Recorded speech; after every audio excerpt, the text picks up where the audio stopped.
Conexión Abierta, ganadora del Martín Fierro Digital 2017 y 2019 como mejor radio nativa digital. Conexión Abierta, nuestra forma de hacer radio.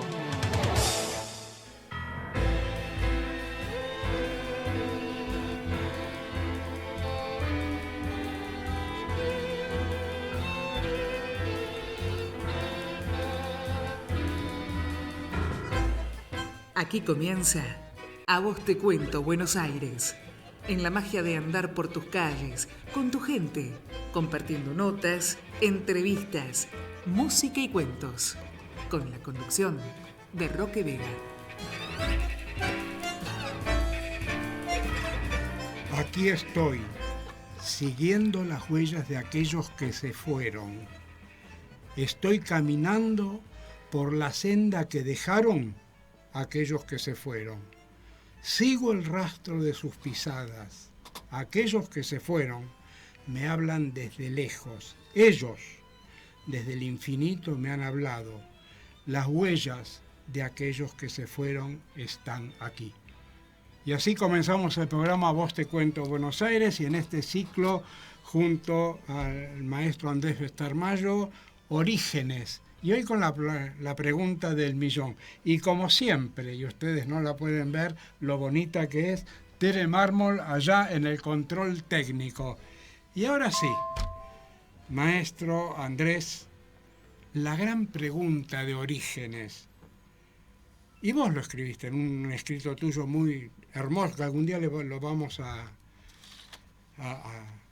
difundir. Hay una pregunta que ahora te la hago yo a vos.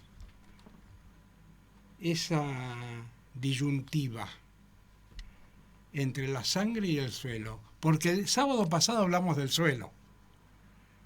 Y hoy creo que vamos a hablar de la sangre. Creo que a vos te llevó por muchos caminos esa búsqueda de quiénes somos, qué soy, dónde pertenezco.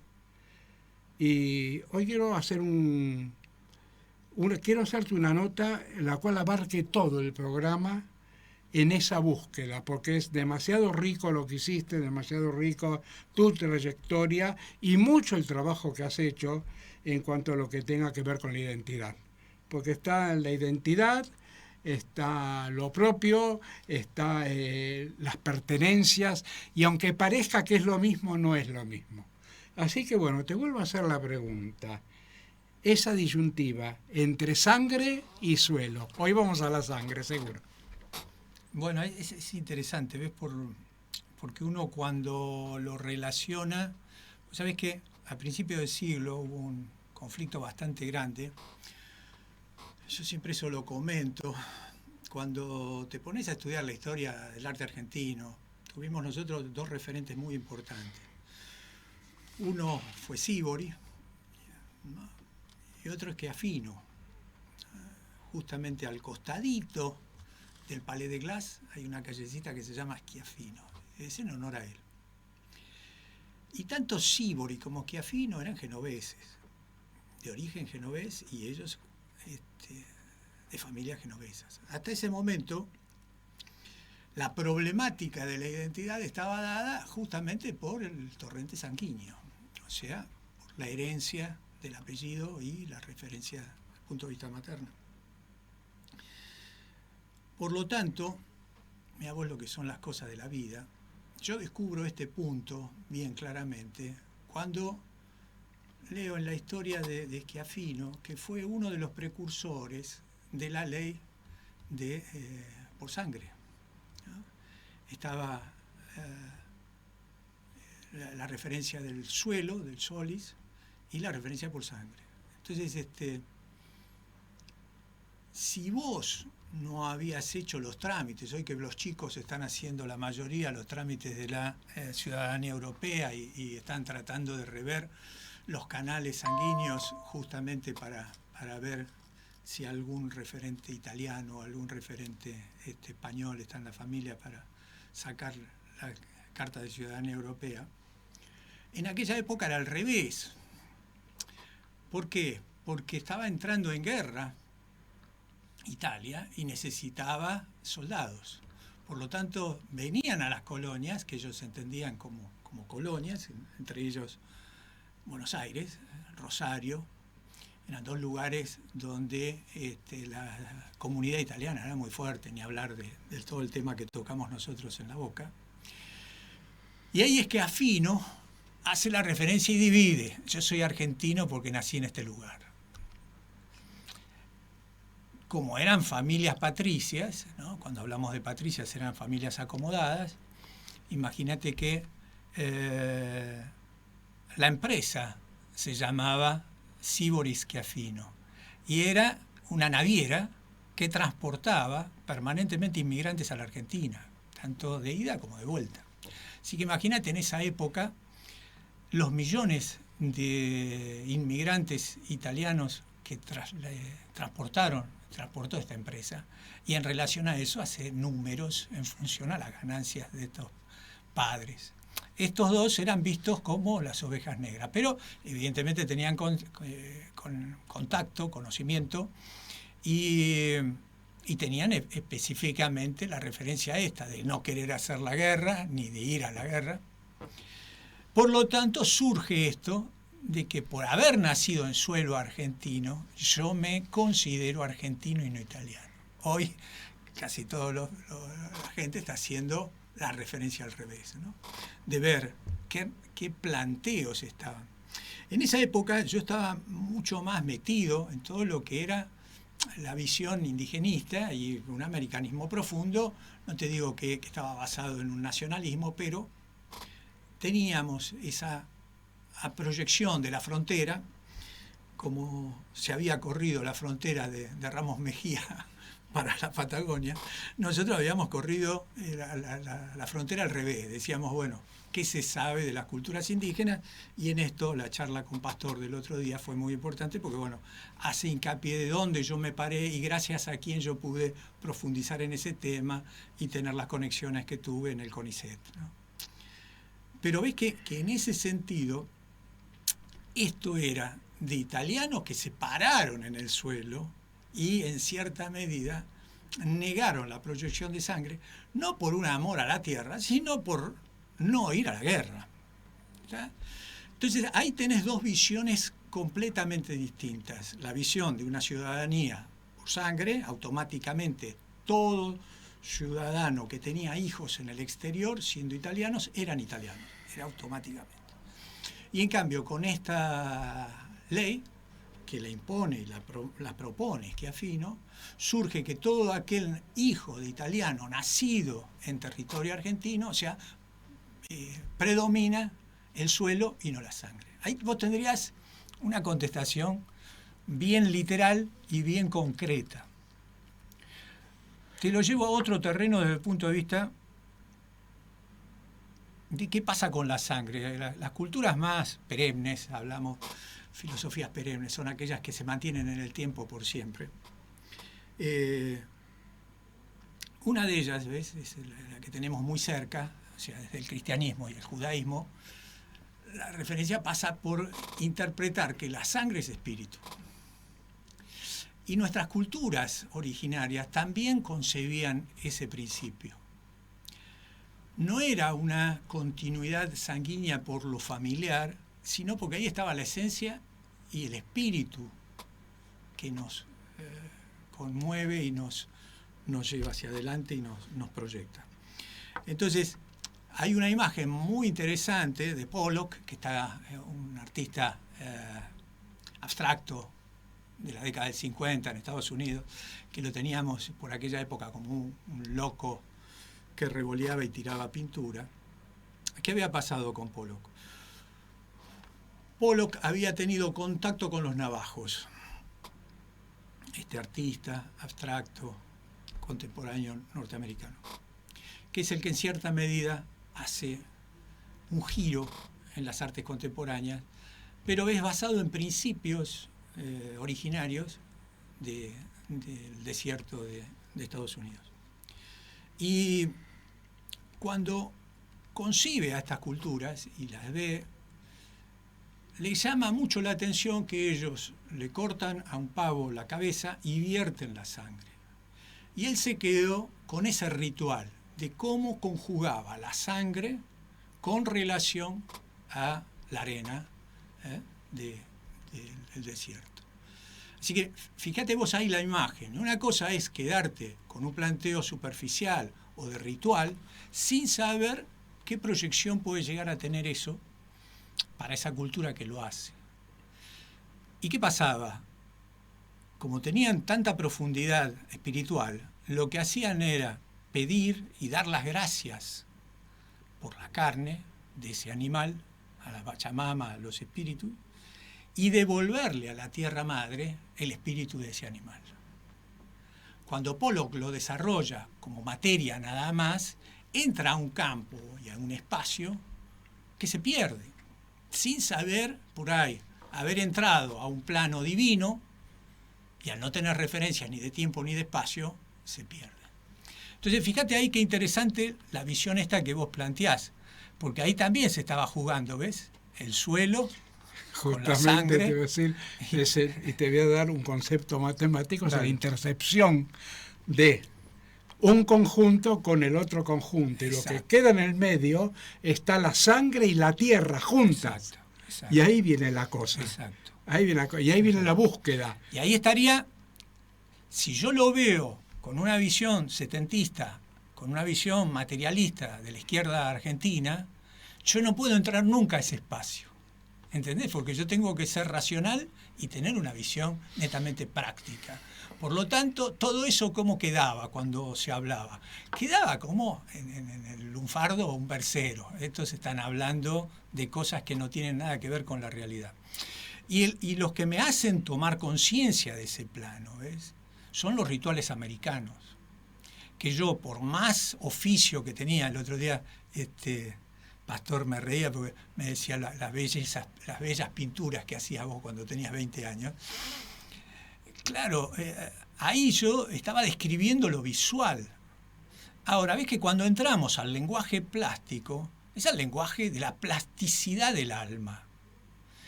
Y está ligado, ves, a esto también de cómo yo puedo transcribir algo que percibo, que sé que existe, pero no sé qué es ni qué forma tiene. Es como hablar, ves, de un plano divino, cuando el americano permanentemente tiene ese plano incluido. Si yo aprendí algo de América, viniendo de familias por ahí socialistas, viniendo de visiones más materialistas, no puedo más pragmática del hecho de si no trabajás, no comés y no podés quedarte pensando a ver qué va a pasar. No, tenés que hacer. Esa relación, ves por ahí, de esas familias pragmáticas que veníamos de clase media o de clase inmigratoria, es la que me hace hacer todo este trabajo. Porque yo no entré a ese plano por una cuestión de confianza. Entré justamente por escéptico, por decir, a ver qué pasa, qué me están planteando, hacia dónde va esta gente. Y ahí te encontrás con lo espiritual. Entonces, la sangre está simbolizando el espíritu. No es que estamos haciendo una transfusión sanguínea. Y en relación a eso, estaría en cierta medida, a través de todo el circuito sanguíneo nuestro, el árbol de la vida. Entonces ves que ahí hay mucho simbolismo y hay mucha relación de hasta dónde termina el juego. Porque si bien lo que planteaba yo en el primer programa te da una orientación de dónde venís y estás más cerca de quién sos, por las generaciones que te precedieron, es interesante porque ves que no por nada los que estuvieron desarrollando este tema y lo han profundizado, se dan cuenta que no tiene techo ni tiene forma. Entonces, ahí cuando entras a ese plano, es un universo bellísimo, pero es como que entramos y tomamos conciencia que estamos en una galaxia entre medio de miles y miles de millones de galaxias y estamos girando en la nada, ¿no? Trillones de galaxias. Y girando entre la nada, pero sí. Pero hubo un momento, y ahora sí vamos a jugar un poco con el simbolismo, porque lo está llevando hacia un lugar muy, muy, muy profundo. Y te quiero preguntar a vos, porque en aquel origen que estamos tratando de ver en estos 5 programas, ya vimos el de la tierra, hoy vamos a ver el de la sangre. Y parece que le han devuelto la sangre, el espíritu, y me parece que lo dejaron en otro lado. O sea, te estoy haciendo una trampa, es una trampa que te estoy haciendo, ¿no? Y voy a leer algo que escribiste vos. A ver, ¿con qué me sorprendes? Algo que escribiste vos, a ver, ¿con qué me que está sorprendes? jugando con esto de que le devuelven, agradecen la carne, agradecen el estar en este suelo, pero el espíritu quedó en otro. Ah, linda. ¿Entendés? Ya sé de qué me hablas. Ahí está. El espíritu quedó en el otro. Y dice así, vos lo escribiste hace mucho tiempo, y dice, por libertad, por amor, por orgullo, abandoné el pago, mi herencia, mi todo. Todo di, todo gané aquí, lejos, brindo por mi amada, por mis hijos, por sus logros, pero algo quedó atrás que no puedo olvidar. Los viejos, la casa, la plaza, los cerros, el sol, los amigos, y a vos, hermano, te quiero abrazar. Gracias por enviarme el alma, la Biblia, el acordeón, con su música me elevo, y ahí, con Santa María, bailo y canto en el destierro. Ahí está el momento en que le dejan la sangre, se traen el cuerpo, pero dejan la sangre. Sí. Yo creo que lo mismo que estabas hablando lo pasaste en este poema. Y este poema dice Andrés Bestarmayo, dedicado a mi abuelo Juan. Exacto. Ahora sigamos, porque estamos ahí hablando de la sangre. ¿Y ahora cómo seguimos? No sé. Y es difícil seguir. Cuando te empiezan a tocar las cosas internas, encima acabas de venir de un viaje estupendo. Eso sabés que tiene toda una proyección. Porque nosotros mirando para adelante, ya siendo argentinos de pura cepa, sin tener problemas, la bandera en lo más alto, y todo tipo de elementos que utilizamos para identificarnos, como decía en el primer programa, con este suelo bendito, hermoso, que nos dio la vida, nos dio la educación, me dio hijos. No tengo nada que reprochar desde ese lugar, más allá de nuestros queridos políticos. Y un nieto que hasta te hace amasar. El nieto hermoso, Índigo. Entonces, en ese sentido, ¿cómo uno puede pedirle más a la vida, ¿no? Ahora, en esto de estar yo perdido, buscando, metiéndome en las artes plásticas, ¿ves? Yo entré por mi habilidad en las manos y por la facilidad de comunicarme a través de ellas, y no por escribir, porque tenía muchos errores ortográficos y me reprimían de todos los costados. Cuando mirá vos lo lee mamá eso, se los leo a los viejos, allá por el 2000, estaba vivo papá, y ¿por qué no te dedicaste a escribir antes?, me dice. Me estuviste gritando todo el tiempo que no sabía escribir, Claro. Entonces, no sabía cómo se escribía solución. La represión, ves, de las formas en la sintaxis, como en la parte ortográfica, muchas veces reprime el plano desde el punto de vista de la expresión y de la comunicación. Y por eso, evidentemente, zafé por el plano de la imagen y el plano de la... Pero con esto no me estoy escapando de lo que me preguntás. O sea, en esta trayectoria, ves que por ahí hacíamos más hincapié en cómo debía escribir el niño, a lo que sentía ese niño y cómo comunicarlo,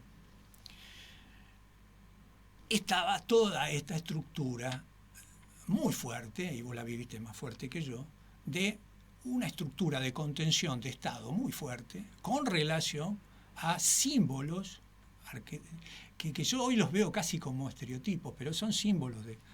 Permíteme, Andrés, en esta nota larga que te estamos haciendo hoy, porque quiero que quede para siempre muchas cosas que hemos hablado en un café.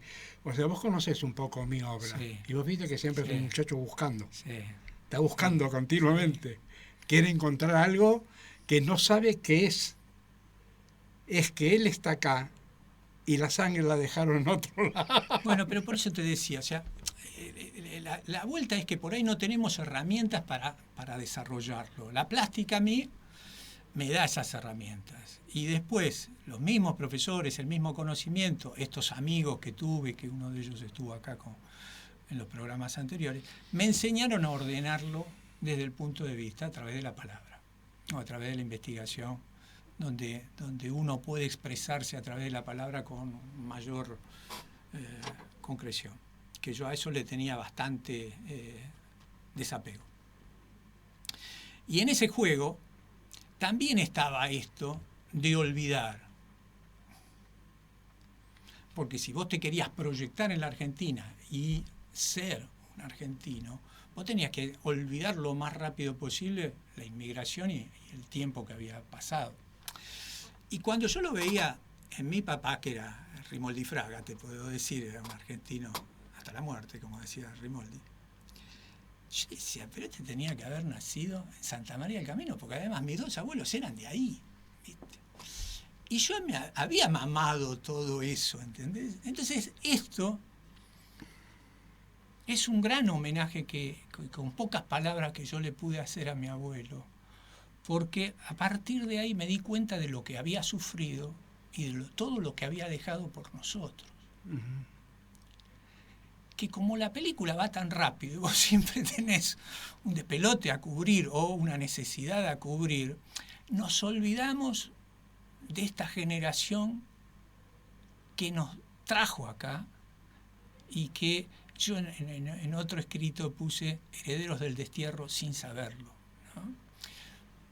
En esta época que aquellos que estábamos tan agarrados a estos valores desde el punto de vista de un Estado fuerte, cuando en los 90 se desmantela, es como que quedaste sin huérfano, es como que quedaste sin papá y mamá, ¿no? Cuando comienza uno de mis cuentos, el cuento después se hizo el ballet, Una luz sin nombre, hay un momento cuando los estoy presentando que dice, renunciaron a todo para no renunciar. Claro, claro. Renunciaron claro, a todo para claro, no renunciar. Claro, para no perder su vida. Claro, para no perder y Bueno, ese no renunciar fue crear... Por eso te digo, ahí cuando bailo y canto, yo creo hoy, ves, más en un proceso de que por más que carguemos con estas angustias sin tramitar, que en cierta medida heredamos de nuestros ancestros, ¿por qué no es broma haber dejado una familia, haber armado un proyecto, olvidarte del color del cielo, olvidarte del color del agua, ya no respirar el mismo aire, perder, en el caso de los italianos, el lenguaje? No es tan fácil de un día para el otro, de una generación para el otro, recambiarlo. Ahora, en esencia, estamos en la misma posición. Y yo creo que el viejo, cuando falleció acá, en esencia, estaba acá y estaba allá. Te voy a hacer una referencia, vamos a ir a una referencia de una obra de teatro que hizo furor en aquella época de teatro abierto, que fue Gris de ausencia. Uh-huh. No está ni acá ni allá. Claro. Vuelve a Italia, regresa a su país y cree que está en La Boca. Claro. Y están mirando qué farmacia está de turno. Claro. Y va a venir Don Pascual a jugar a las cartas, no sabe dónde está. Y volvió a su lugar. Pero ya estaba la tierra. Bueno, pero es que con esa visión, La Boca yo no la entendía. No, hoy puedo decir, no sé si soy boquense, pero tengo el taller en La Boca, estudié bastante lo que es la problemática de La Boca. Ambos dos hemos estudiado bastante. Y entiendo bastante lo que es esa problemática, porque justamente es la que me enseña a replantear, yo como americanista, a replantear lo que es la inmigración. O sea, si queremos una entrada para la inmigración de La Boca, fue ese puerto, de la Argentina es ese puerto. Entonces, ves que ahí, desde un lugar nacionalista, es muy difícil tener este tipo de conversación. porque se puede hablar desde un plano sentimental, pero no desde que esas son las raíces de una gran parte de la proyección argentina. Y entonces, yo que siempre trato de buscar salidas y tratar de ordenar el cuadro y tratar de cerrarlo lo más armónicamente posible y con la proyección vital más fuerte, no creo que la Argentina pueda tener ese proyecto ordenado si no tomamos conciencia claramente de lo que puede brindar cada una de las partes. Y en esto no dejo para nada fuera al origen en América, a todas las culturas originarias nativas, porque sin tomar conciencia de eso tampoco vamos a ningún lado. Ahora, la referencia nuestra, mi lenguaje plástico, es gracias a esa proyección. O sea, yo no podría hablar de arte si en las escuelas no me hubiesen enseñado ese lenguaje. Y porque me enseñaron ese lenguaje, yo no puedo destruir la escuela porque quiero ser americano. Yo tengo que tener ese aporte que hace Europa, que toma mucho de Oriente, para la proyección en América. No podemos ser tan ignorantes porque no lo sentimos propio romperlo o no usarlo. Entonces, ahí yo creo que el aporte que intento hacer es que justamente no perdamos ninguno de esos potenciales que tenemos. Y que cuanto más la gente tome conciencia de su verdadero potencial, de su verdadera esencia, que para muchas culturas estaría en la sangre, yo creo que vamos a tener un circuito creativo extraordinario. Ahora, si no, quedamos en el lamento, que fue lo que permanentemente hacemos, nos victimizamos y siempre la culpa la tiene el otro. Y nunca tomamos conciencia realmente de cuáles son las causas que nos llevaron a este lugar. Entonces yo te podría decir, bueno, la reformulación del arte argentino se hace gracias a nosotros porque tomamos... Y yo hoy tengo y replanteo a ese pibe taxativo que tenía la solución del problema. Hoy yo tengo muchas más preguntas para hacerle a ese pibe que las sabía todas, que hoy sentarme acá y darte seguridad. Lo que tengo seguridad hoy, y eso me alegra y me da mucha paz, es estar más cerca de mi abuelo, entender un poco a mi papá y tratar de que las cosas que me critican mis hijos, ir cambiándolas, ajustándolas y tratar de ser lo mejor que pude ser como docente, como artista plástico y como ciudadano. O sea, la situación hoy pasa por ahí. Cuando vos ordenás esa proyección, se te alinean muchos planos. Entonces, estamos ya, en base a tu pregunta, para mí, más allá si es el suelo o la sangre. Por eso los maestros... Es la intersección. Por eso los maestros te decían, sean buenos. Y con eso no te hablaban más. Te decían, trata de ser lo más bueno posible. Ahora, podía ser en un plano material, claro, ser buena persona. En un plano intelectual, o podía ser en un plano espiritual. Que quedaba bastante abstracto también, eso, ser buena persona. En ese sentido, la otra planteo que te decían es, sé lo más sincero que puedas. Sí. Entonces, cuando le decía, pero no nos dan ninguna fórmula, no nos dan ninguna herramienta. Siendo sincero, la imagen va a salir sola. Entonces vos decías, pero pará, dame alguna herramienta más, ¿no? Ahora, si ves a esos... Dame esa palanca que pedía aquel para poder mover el mundo. Ahora, ves, si tomamos conciencia que la palanca pasa por ahí, no tanto por lo que sabemos, intelectualizamos, sino por ser buenas personas y ponerte en cierta medida a disposición. Las cosas se van engranando sola. Y uno ya a esta altura, más que saber lo que quiere, ya sabes lo que no querés, ¿no? Sí. Entonces, ahí se te hace mucho más fácil también, porque cuando te vienen a hacer una promesa, no, ya está, ya lo hice. Claro, cuando vos sabés lo que no querés, claro, estás mucho mejor plantado. Es mucho más fácil. Estás mucho mejor plantado, sabés lo que no querés. Es mucho más fácil. ¿Entendés? En un segundo vamos a ir a un intermedio musical. pero primero te voy a hacer otra. No. Porque hoy el otro Mira, día sos estaba... el único que se atrevió a leer eso. Pero ahora voy a leer otra cosa tuya. Voy a leer otra cosa tuya, que esto sí, no tiene nada más que tu nombre ahí en los escritos, nada más.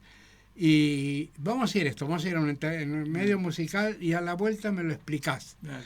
Porque es tan abarcativo, que es como vivir en esa intersección que yo decía, donde las dos cosas están juntas, simultáneas, son en el mismo momento y son diferentes. Exacto. Es en el mismo momento, pero son diferentes. Y dice así: azul es el nuevo centro de la Tierra. Azul es el aire, el agua. Azul es el mar, el cielo. Azul es el horizonte, la inmensidad. Azul es el silencio profundo. Azules con la luna al hombro. Azules emergiendo peregrinas, Mayor y Menorca, Ibiza atrás. Azul es el Mediterráneo. Azul es el camino al cielo, las Baleares, el Edén. Amor, locura, ideal, quizás por mantener la identidad. ¿Cuánto vale poseer parte del Edén? Ahora, ¿quién puede ser el dueño? Por favor, un intermedio musical.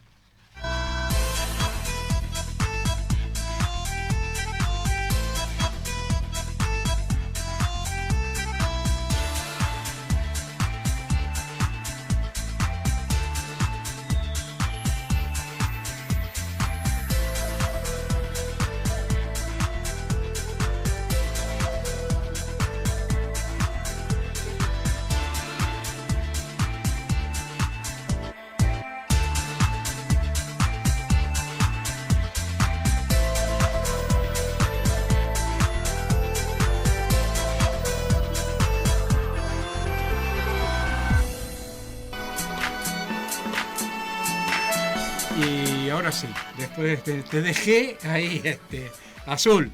Ojo que el azul hasta...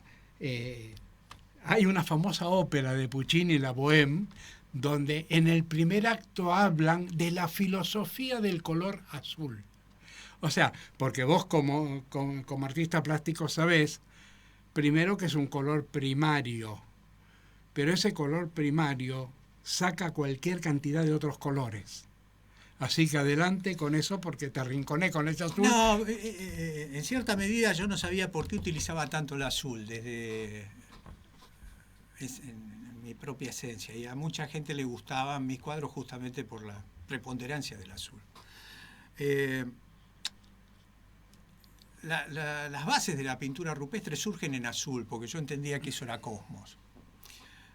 Después las transformo en piedra, en tierra, y les doy un sentido más racional. Pero los planteos fueron en azul también los primeros.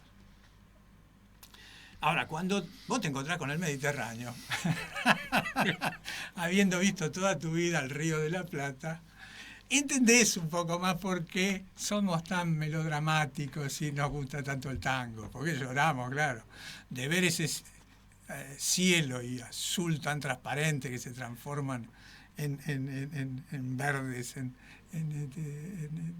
índigos, ahora que tengo un nieto índigo, en cerúleos, en todas las gamas de posibilidades de los azules, vos quedás con la boca abierta.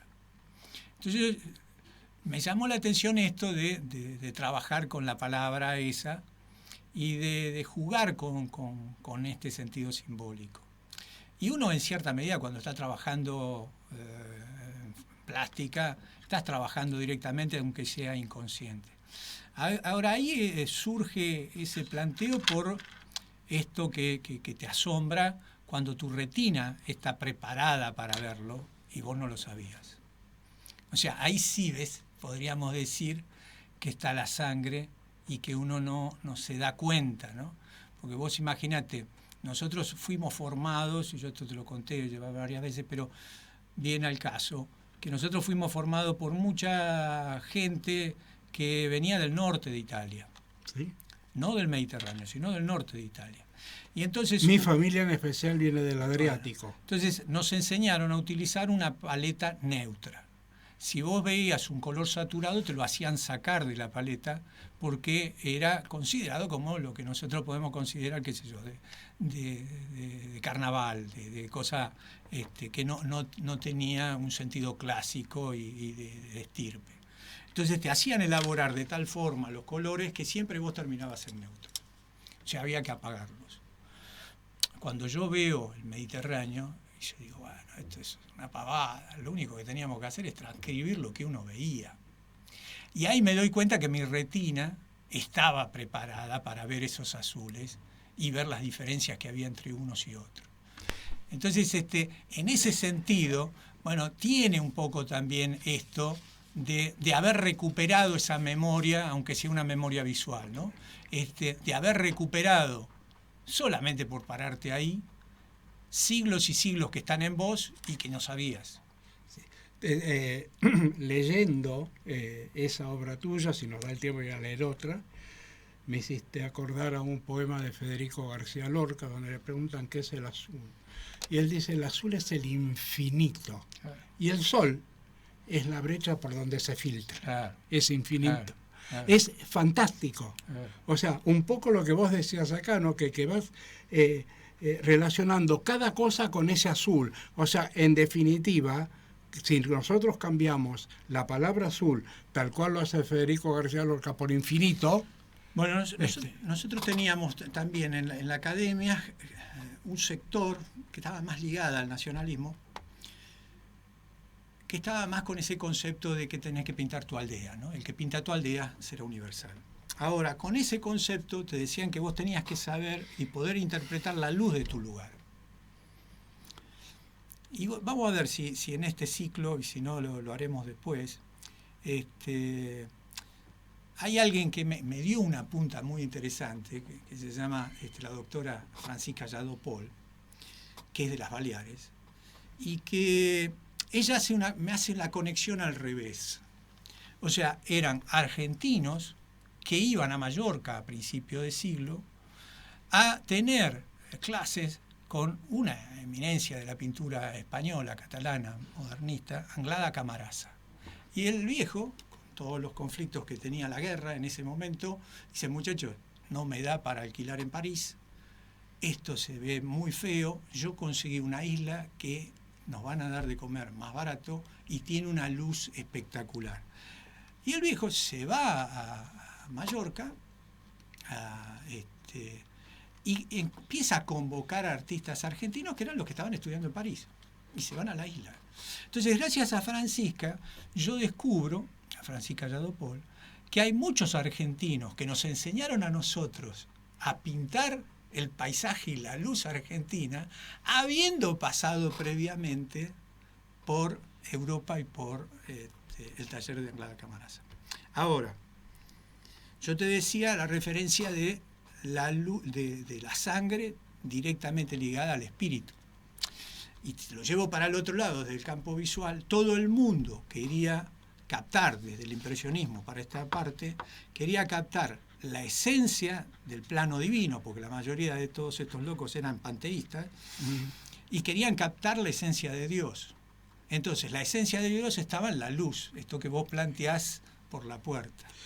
Y la proyección que podían hacer era captando en el paisaje, ¿ves?, cómo se reflejaba la luz y cómo vibraba la luz.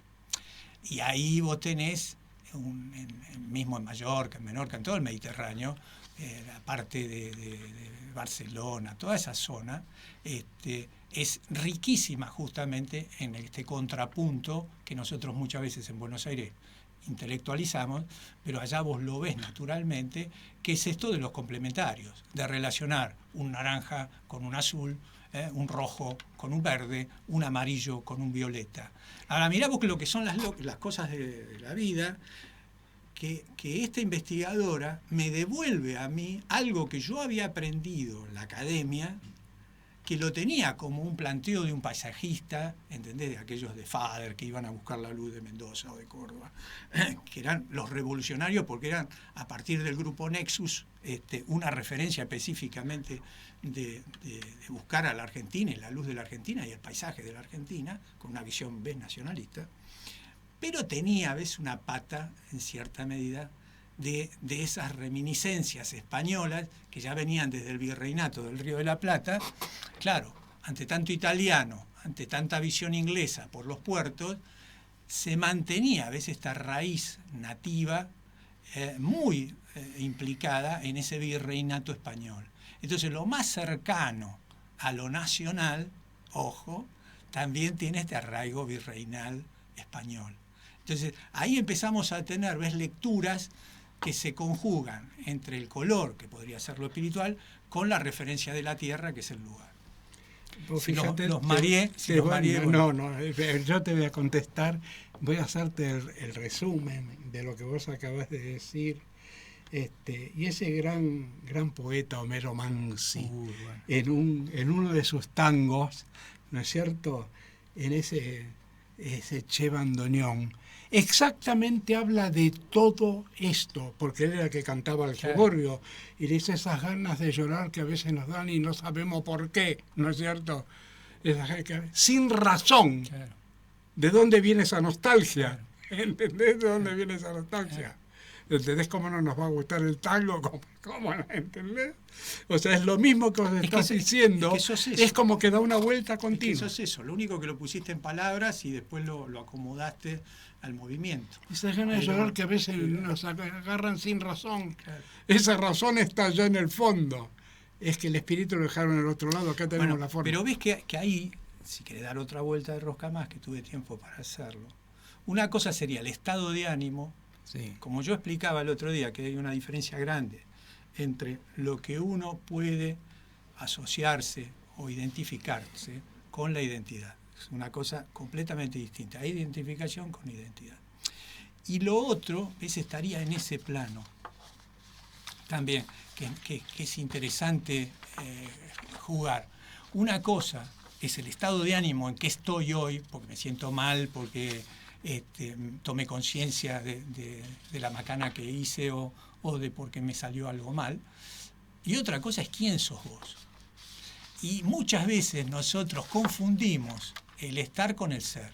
¿Sí? El cómo estoy con quién soy. Con quién soy, que son dos cosas distintas. Que ahí ves, cuando vos me hablás del lugar y de la sangre, estás planteándome el estar y el ser. Y eso Jung, que es un americanista, un filósofo muy profundo que tiene la Argentina y que nos hizo reflexionar con esto, él se planta en el estar, porque te dice, este estar es el que nos dio la vida, es el que... Y hace una referencia muy cercana al que el originario tiene con la Pachamama. Ajá. ¿Entendés? Entonces, ahí, sin darte cuenta, incorpora un plano espiritual. Si vos podés tener la amplitud para darte cuenta que la tierra es espíritu. Ajá. Ahora, si vos lo ves como un lugar que es la materialidad, y que vos, por haber nacido en esa materialidad, en ese paisaje, te transformó, la cosa cambia completamente. Y algunas cosas que yo interpreto por ahí hasta mal de Kush es eso, yo me paro en el ser, no tanto en el estar. Hay una serie de regalos tuyos que existe, regalos con nombres A, sí, B, C, D, sí, E, F, G. Sí. Y mira, estaba buscando mientras estabas hablando el que hace la respuesta a lo mismo que estás diciendo, ¿no? Y dice, encuentro el lugar correcto en el momento justo. Cuando doy la vuelta de Badaraco, se abre un majestuoso espejo, frío, plateado, vibrando en movimiento, reflejando ese profundo cielo limpio, tornasolado. Estás hablando de un paisaje que tiene que ver con lo concreto y con lo abstracto simultáneamente.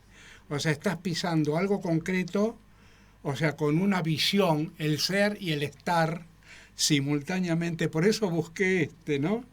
Levanto la vista y un planear silencioso de migrantes disfrutan coser el aire con el agua, la costa enmarca abrazando con naranjas, solo el puente viejo recibe como rebota el incendio de la barraca.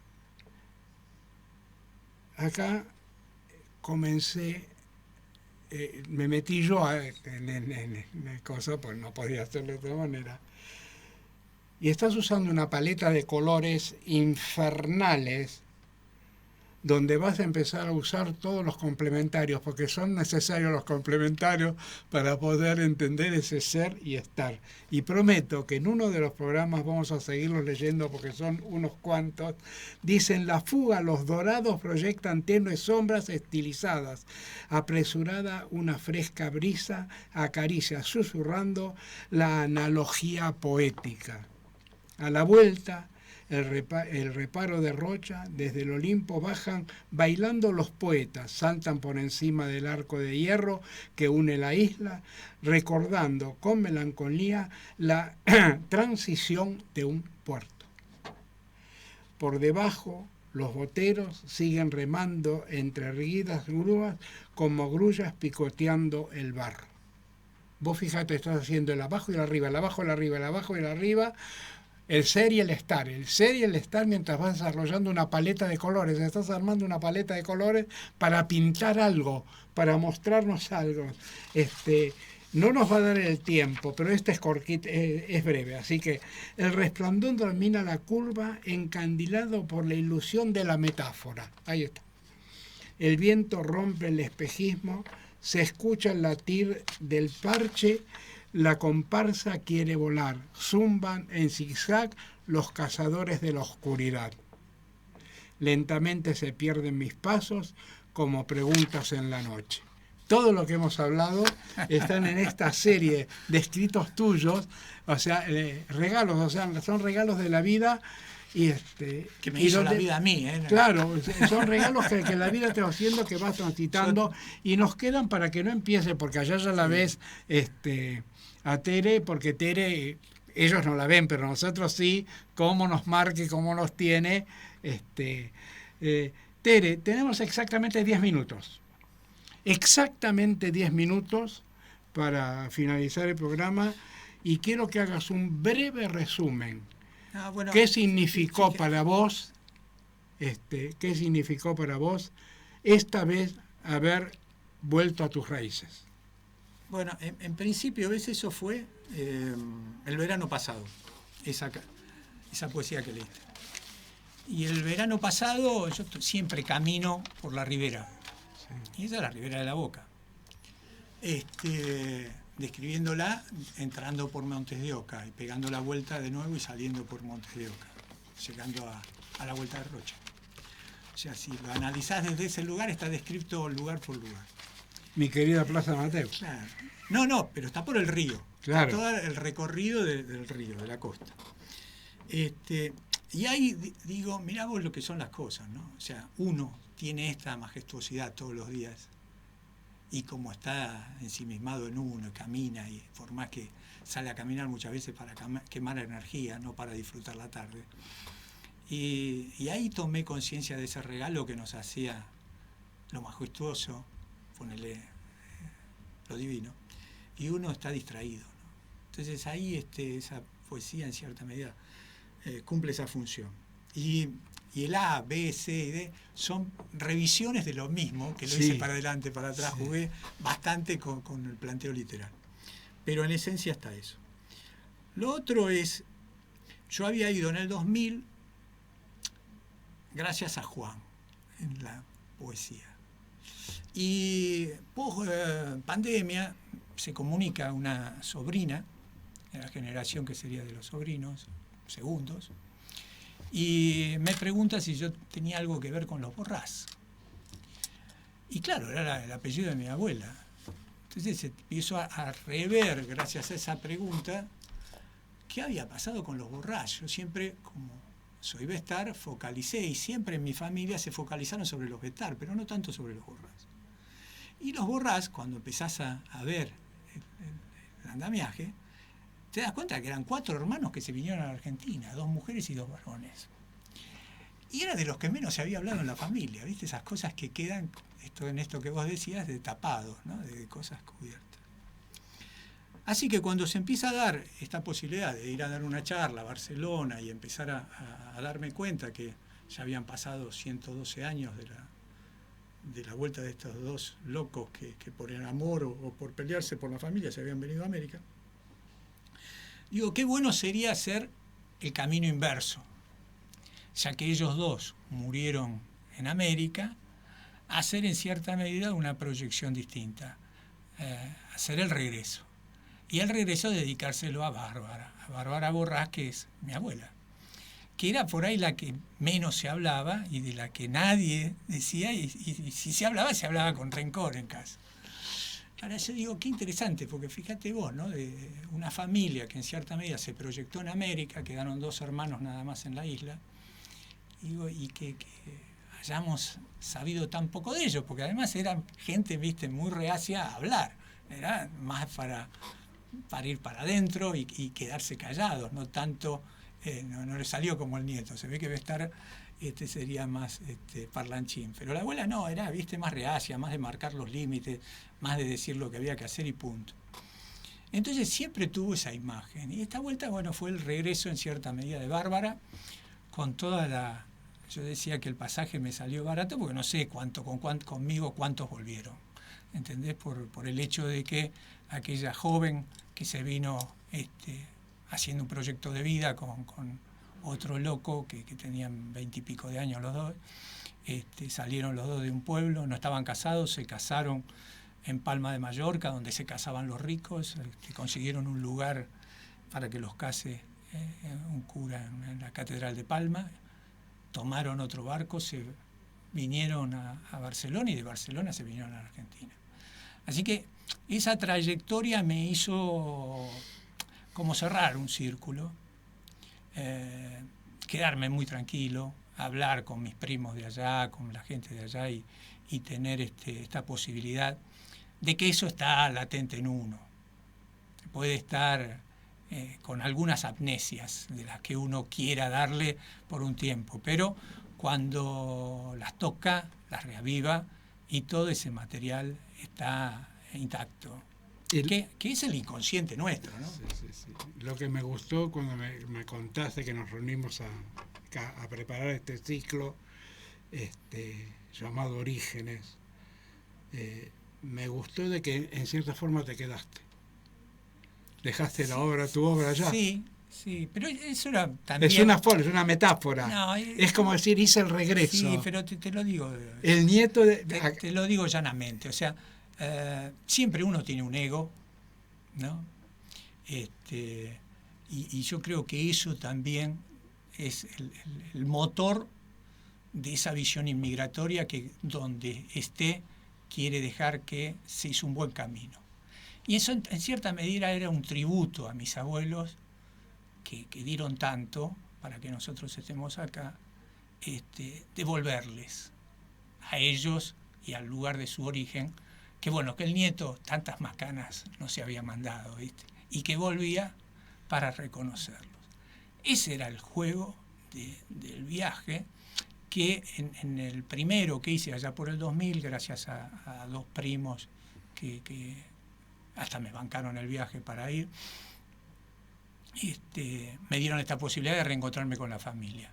Pero este último fue más interesante, yo estaba más maduro, estaba de vuelta de muchas cosas, y fue más, ¿ves? Esa carta a Juan, en este caso fue la carta a Bárbara.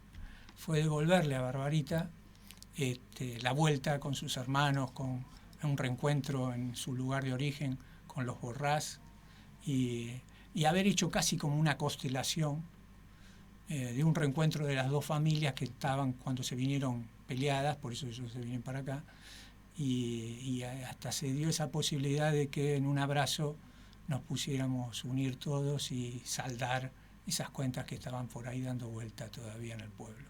Así que para mí en ese sentido ves, más allá de estar o no estar con la obra, porque la obra quedó en cierta medida como un tributo del proyecto de estos inmigrantes que habían desarrollado en la Argentina y que bueno, no había sido en vano. Y la suerte de que me hayan escuchado, ¿no? Porque otra cosa, igualmente lo íbamos a hacer y la proyección estaba. Pero reencontrarte con esa familia que estuvo tan del otro lado siempre y que vos no conocías, volverte a encontrar, por eso hablo muchas veces del reencuentro, fue extraordinario.